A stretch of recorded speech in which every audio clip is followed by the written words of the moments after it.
কেউ তোমার বন্ধু হওয়ার যোগ্য কিনা এটি বুঝতে কিছু লক্ষণ বা সংকেত জানা খুবই গুরুত্বপূর্ণ। তুমি যদি নিম্নের 5টি লক্ষণ লক্ষ্য করো তবে সহজেই বুঝতে পারবে সে তোমার প্রকৃত বন্ধু হতে পারে কিনা।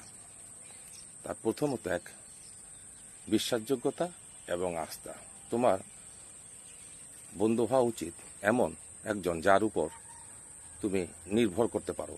যদি তোমার বন্ধু সব সময় তোমার পাশে থাকে, সঠিক সময়ে সঠিক পরামর্শ দেয় এবং নিজের কথা লুকায় না, তবে সে সত্যি তোমার বন্ধু। বন্ধুত্বের মূল ভিত্তি হচ্ছে বিশ্বাস, এবং তোমার বন্ধু যদি প্রতিশ্রুতি ভঙ্গ না করে এবং তোমার কাছে থাকে তবে তা একটি সুস্থ বন্ধুর লক্ষণ। তোমার সাফল্য এবং আনন্দে খুশি হয়। একজন প্রকৃত বন্ধু কখনো তোমার সাফল্য দেখে ঈর্ষান্বিত হয় না, হবেও না, বরং তারা আনন্দিত হয় এবং তোমাকে আরও উন্নতির দিকে উৎসাহিত করবে। তারা তোমার সাফল্যের প্রতি সত্যি খুশি এবং কখনো তোমার প্রাপ্তি নিয়ে বাজে কথা বলবে না। তুমি যদি দেখো যে তোমার বন্ধু তোমার আনন্দ এবং সফলতায় সত্যি খুশি, তবে সে বন্ধুত্ব হওয়ার যোগ্য। 3, তোমার খারাপ সময়ের পাশে থাকে। একজন প্রকৃত বন্ধু শুধু ভালো সময়ে পাশে থাকে না, খারাপ সময়েও তাদের সাথে থাকতে হয়।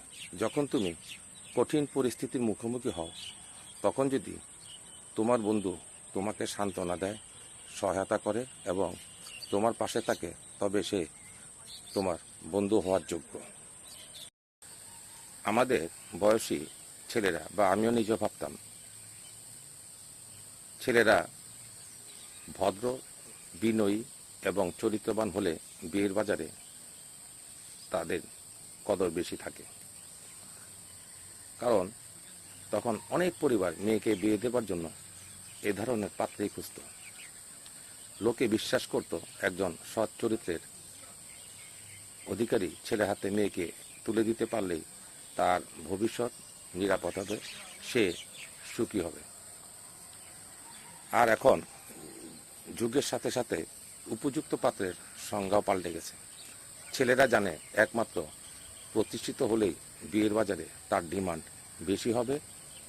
তা সে বিয়ের আগে প্রেম, পরক্রিয়া, ব্যভিচার যাই করুক না কেন, বিশেষ করে সে যদি সরকারি চাকরিজীবী হতে পারে, তাহলে তো কথাই নেই। ওটাই এখন সবচেয়ে বড় যোগ্যতা। এই জন্য আজকাল ছেলেরা ভালো মানুষ হবার বা চরিত্র রক্ষার চেষ্টা করে না, করছেও না। তারা ভালো করেই জানে বিয়ের আগে তারা লাল পানি খেয়ে ফুর্তি করুক কিংবা গার্লফ্রেন্ড নিয়ে আবাসিক হোটেলে যাক, কেরিয়ার ভালো হলে ভালো মেয়ে পাওয়া যায় চোখ বন্ধ করে। সবাই ভালো থেকো। গল্পটা কার আমার জানা নেই, গল্পটা সংগৃহীত। যদি ভালো লাগে লেখকের জন্য দোয়া করবেন। আসসালামু আলাইকুম।